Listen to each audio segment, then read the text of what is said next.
Donc, correction de l'annale des aurores polaires et des électrons centrés étrangers 2016, où on va étudier des particules dites relativistes des électrons, donc qui ont une vitesse très rapide, proche de la vitesse de la lumière.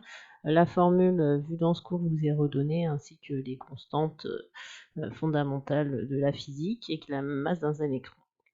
Donc, première question, on veut que vous expliquiez un petit peu justement la formule qui est donnée et montrer en quoi cette expression montre la dilatation des durées dans le cas des effets de la relativité restreinte.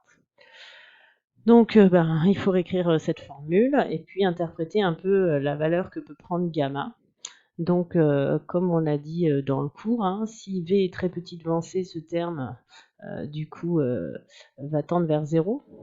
Donc 1 moins 0, on va avoir 1 sur racine de 1, ça veut dire que gamma va être proche de 1, et donc dans ce cas-là, hein, pour des petites vitesses, les effets relativistes ne sont pas sentir, puisque delta t va être égal à delta t0. Je rappelle que delta t est la durée impropre, et delta t0, la durée propre. Donc delta t mesuré dans le référentiel en mouvement rectiligne uniforme par rapport au référentiel propre, qui lui est fixe par rapport aux deux événements qu'on étudie.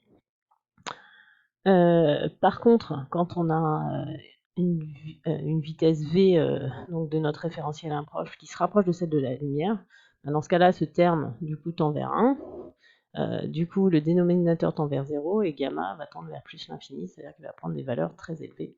Et là, on voit bien que du coup, la durée mesurée va être beaucoup plus grande que la durée propre. Donc, le temps s'écoule plus vite dans le référentiel propre qui va être en mouvement rectiligne uniforme que dans le référentiel propre. On parle dans ce cas-là de dilatation des durées. Ensuite, on se place dans la question 2, dans le cas où on a une particule dont la vitesse est égale à 10% de celle de la lumière. Et puis, on la mesure dans le référentiel terrestre, donc le référentiel impropre, puisque l'événement, alors si on considère cette particule, l'événement 1, ça va être par exemple l'arrivée dans l'atmosphère, l'événement 2, l'arrivée sur Terre, par exemple, ça dépend, c'est pas précisé ici. Et donc le référentiel propre, ça va être le référentiel de l'électron. Le référentiel impropre, ce sera le référentiel terrestre. Vu par rapport à l'électron, le référentiel terrestre est en effet en mouvement rectiligne uniforme par rapport à l'électron. Donc, on vous donne que delta t, donc la durée impropre est de 1,0 nanosecondes, et on voudrait calculer donc delta t0, la durée propre, dans ce cas-là, donc dans le cas où la vitesse de la particule vaut 10% de celle de la lumière. Donc il faut interpréter déjà cette valeur, ça veut dire que V vaut 0,10 fois C, et on va intégrer ça dans notre expression. Le gamma vaut 1 sur racine de 1 moins 0,10c sur c carré, 0,10c le tout au carré divisé par c carré. Ce qui fait qu'on va pouvoir simplifier par c carré ici, divisé par c carré, il va nous rester 1 divisé par racine de 1 moins 0,10 au carré. Ce qui est marqué ici, fois delta t0. Je cherche delta t0, donc je vais faire passer ce terme de l'autre côté, ça va me donner delta t fois racine de 1 moins 0,10 au carré. Et sachant que delta t était donné, il valait 1 nanoseconde. Si on laisse en nanoseconde, on aura donc un résultat en nanoseconde. On trouve 0,99, valeur très proche de 1 nanoseconde. C'est logique puisque la vitesse étant plutôt très petite devant la vitesse de la lumière, eh bien les effets relativistes sont très peu marqués, c'est-à-dire que la dilatation des durées va être peu significative. Ensuite, on vous demande d'expliquer du coup la phrase écrite par Étienne Klein, qui dit que les constantes fondamentales de la physique sont modifiées de sorte que les phénomènes physiques habituellement cachés dans la vie courante deviennent manifestes. On voudrait que vous expliquiez cette phrase et que vous illustriez en envisageant que la constante C a une valeur plus petite. Donc si C a une valeur plus petite, c'est ce qu'on a expliqué tout à l'heure, hein, le rapport V carré sur C carré se rapproche plus facilement de 1.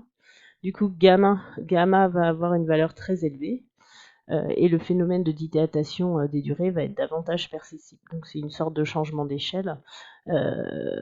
Forcément, hein, si la vitesse limite atteinte, elle diminue, ça veut dire qu'on va beaucoup plus vite voir ces effets relativistes.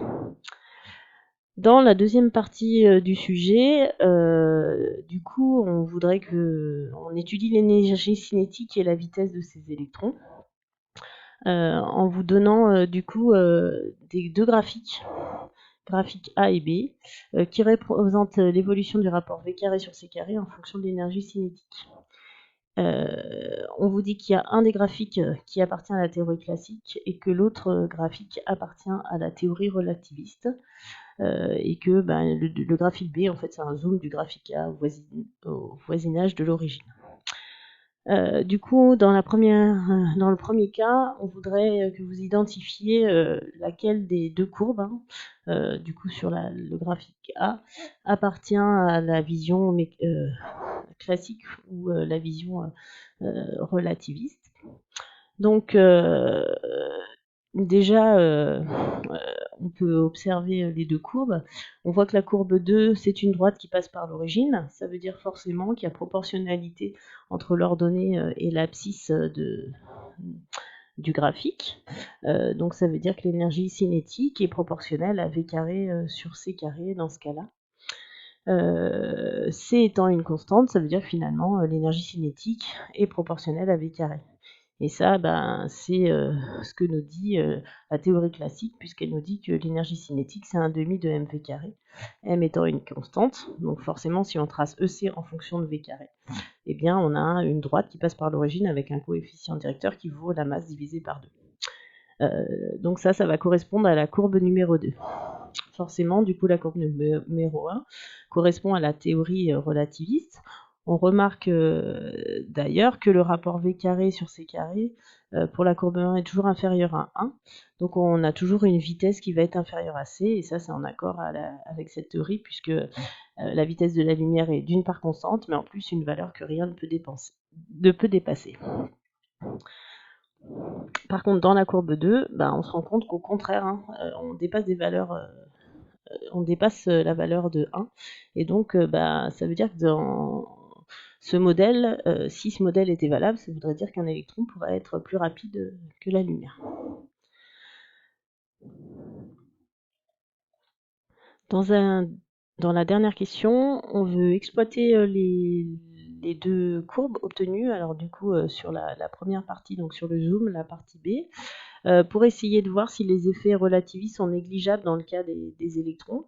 Et on vous propose dans ce cas-là de vérifier la donnée suivante, que si l'écart relatif entre les valeurs d'énergie cinétique dans les deux modèles est inférieur à 10%, on considère du coup que les effets relativistes sont négligeables. Donc l'objectif, c'est de déterminer l'énergie cinétique dans les deux modèles et de voir si l'écart relatif est inférieur ou supérieur à 10%.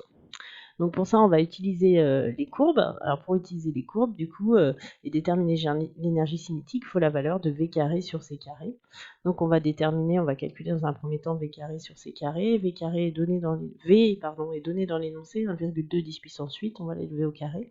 On divise par C qu'on doit connaître, normalement 3 10 puissance 8 mètres par seconde, le tout au carré, on trouve 0,16. Ensuite, du coup, on va placer 0,16 sur l'ordonnée. Et puis, on va faire la construction graphique. Il faut qu'elle soit faite absolument sur une annexe de bac, généralement plutôt en pointillé. Et on va déterminer, du coup, l'abscisse correspondante pour les deux modèles. Donc, pour le modèle 2, on lit 0,040 mégaélectronvolts, qui est une unité qui est liée au joule. En fait, un électronvolt, c'est 1,6 10-19 joules, mais là, on ne vous demande pas de convertir. Donc, on peut rester en mégaélectronvolts pour pouvoir comparer ces deux valeurs. Et puis, pour le modèle numéro 1, qui est le modèle plutôt relativiste, on va trouver 0,0545 mètres.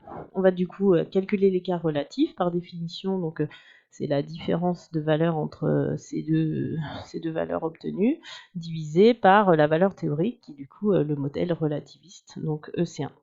Si on calcule ça, ça fait 0,045 moins 0,040 divisé par 0,040. Et on trouve du coup 12 en multipliant par 100, 12,5%. L'écart est donc bien supérieur à 10% et les électrons doivent être considérés comme relativistes.